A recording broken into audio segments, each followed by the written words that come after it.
Chère population de ce prestigieux village C, bienvenue à ce deuxième numéro.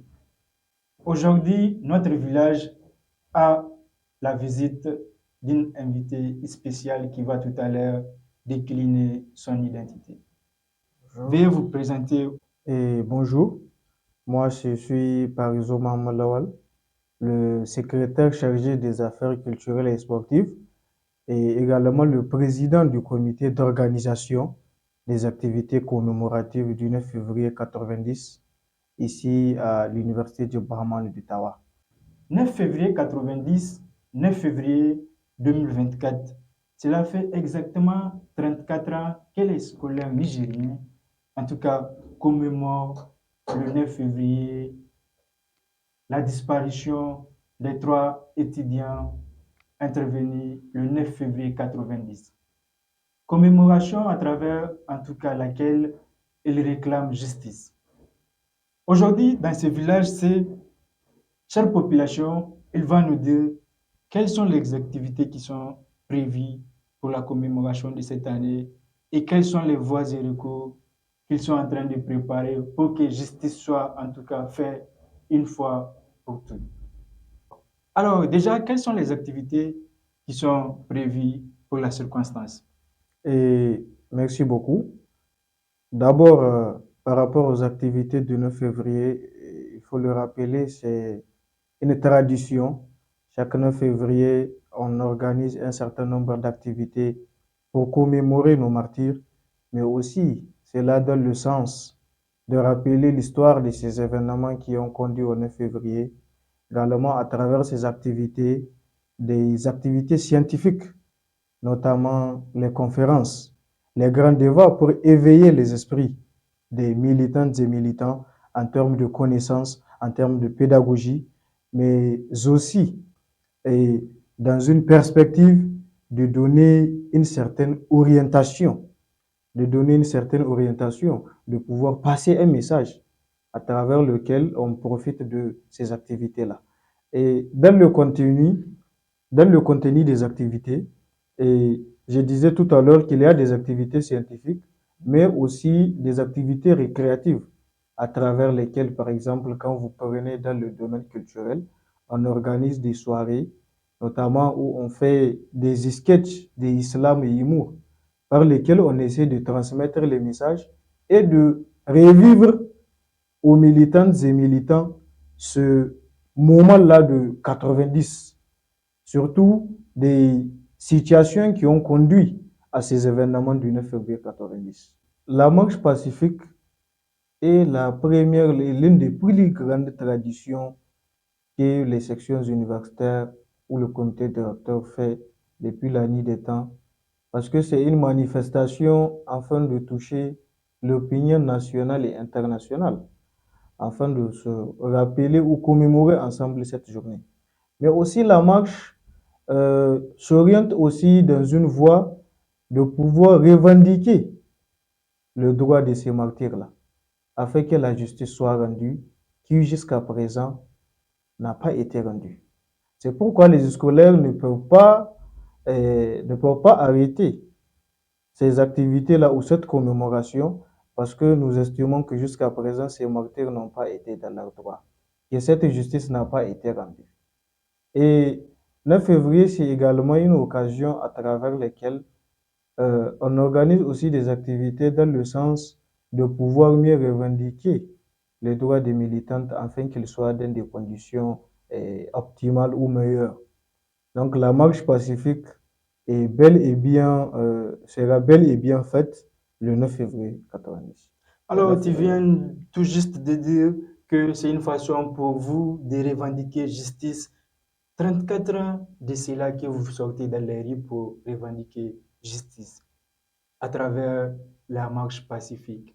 Y a-t-il eu un changement? 34e commémoration. Visiblement, il n'y a pas un résultat de manière concrète parce que euh, à nous, nous sommes une section universitaire et l'année passée, en 2023, il y a eu une plainte qui a été déposée au niveau du procureur, qui jusqu'à présent n'a pas une suite, et dont nous estimons que le comité directeur aura encore à déposer une nouvelle.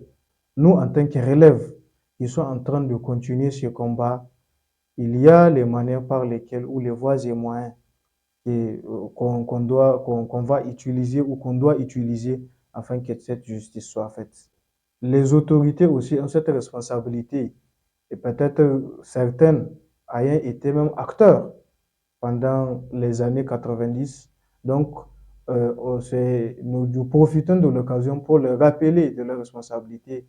Et eux aussi, ils doivent créer toutes les conditions possibles afin de pouvoir faciliter ou créer ces voies et moyens afin que cette justice soit rendue.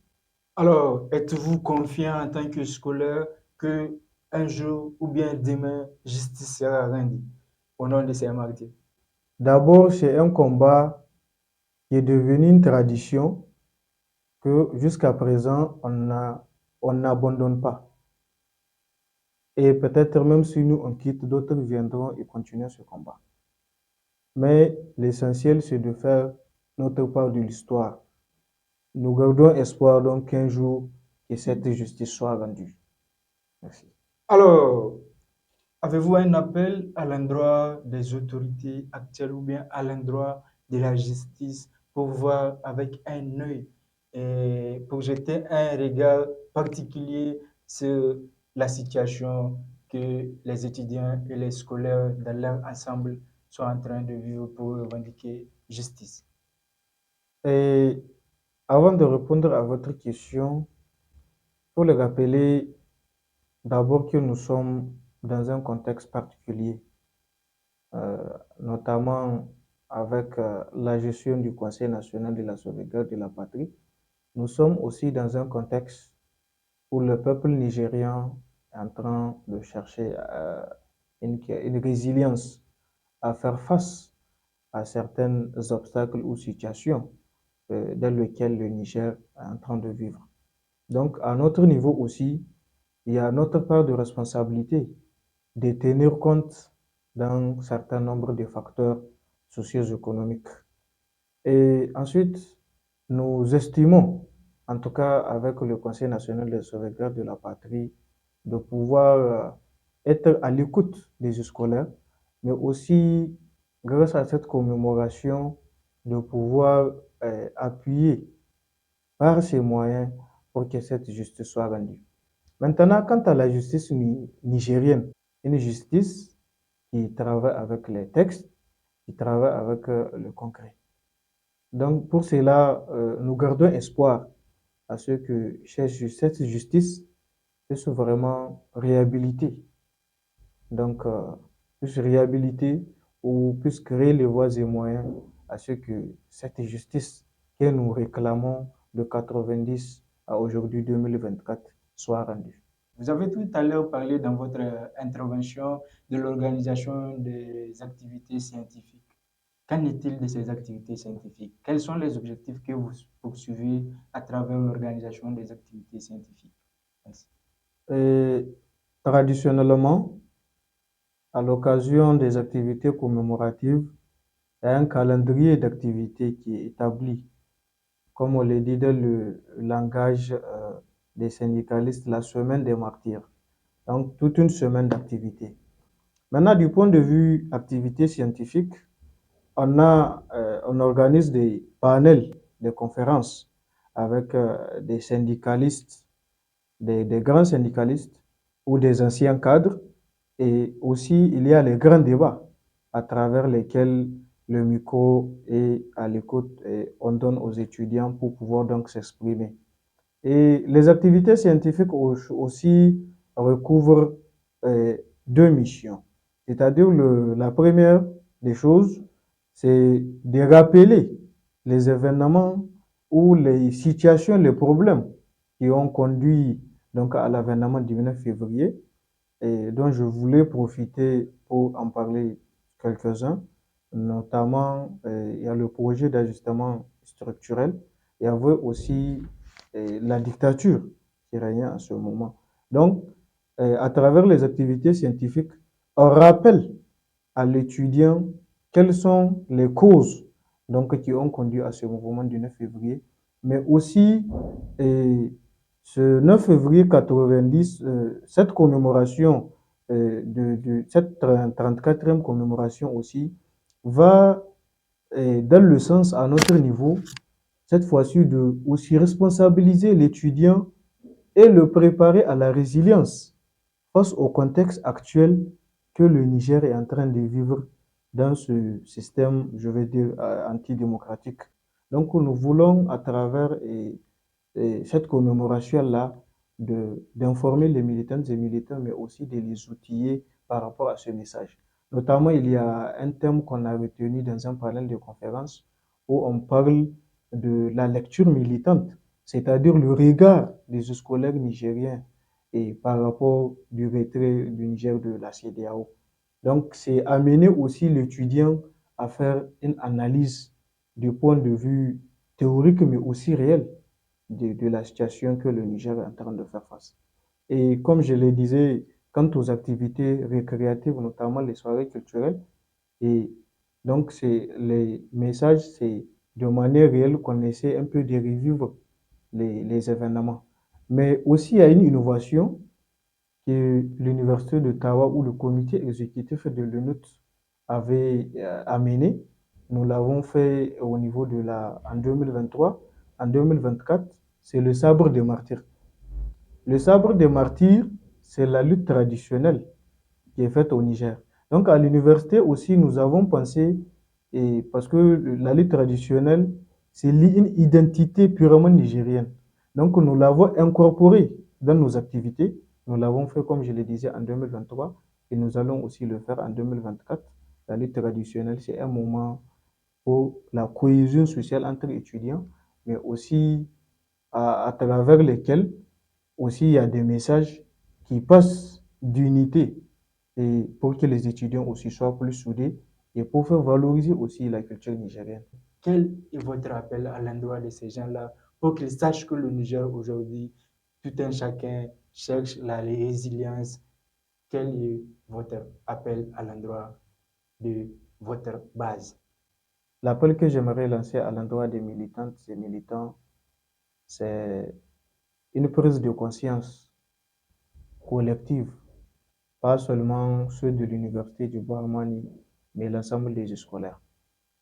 De se rappeler de notre rôle, parce que nous sommes acteurs dans ce que le Niger est en train de vivre, donc de s'abstenir à véhiculer des fausses informations, mais aussi de contribuer, que ce soit par des moyens matériels ou financiers, parce qu'il y a le fonds de sauvegarde de la patrie, et dont nous aussi, nous avons cette responsabilité de pouvoir donc contribuer par quelques moyens que nous sommes, afin que notre pays soit indépendant et surtout libre.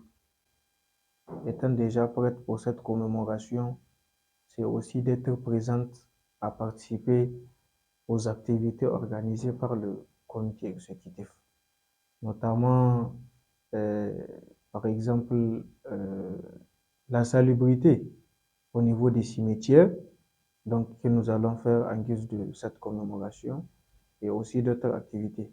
Et aussi, je profite de l'occasion pour inviter l'ensemble donc de la population de l'ADER et aussi les autorités donc à pouvoir nous accompagner dans ce sens pour que cette commémoration soit faite dans de très bonnes conditions, donc dans la tranquillité, la prospérité et aussi pour que cette commémoration soit aussi une occasion de pouvoir mieux cultiver l'esprit de paix, de cohésion sociale, mais aussi de résilience. Un mot de fin peut-être dans cette émission. Un mot de fin, c'est d'abord un remerciement à l'endroit de ADER TV qui nous a permis ou a créé ce cadre d'échange à travers aussi lequel les scolaires nigériens vont se faire entendre. Et aujourd'hui, cette communication va au-delà et c'est aussi un moyen qui va nous permettre d'avoir pas seulement la visibilité, mais que l'opinion nationale donc puisse s'intéresser à voir dans quoi est-ce que les scolaires sont, où est-ce qu'ils vont, quelles sont leurs visions.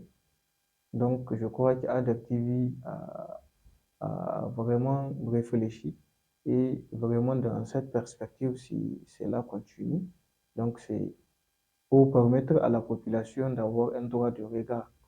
Permettez-moi, chers visiteurs, au nom de toute la population de mon village C, en tant que chef de village, de vous dire merci pour votre disponibilité. Merci d'avoir visité ce village, en tout cas pour nous édifier sur un certain nombre de points. Et je vous remercie une fois de plus pour la confiance que vous accordez à ma modeste personne pour diriger votre village. Donc, je vous permet de vous retirer jusqu'à la prochaine fois où nous allons recevoir un autre invité qui va nous édifier sur un autre sujet. Sur ce, merci et au revoir à notre invité. Ciao, Merci. ciao. Merci.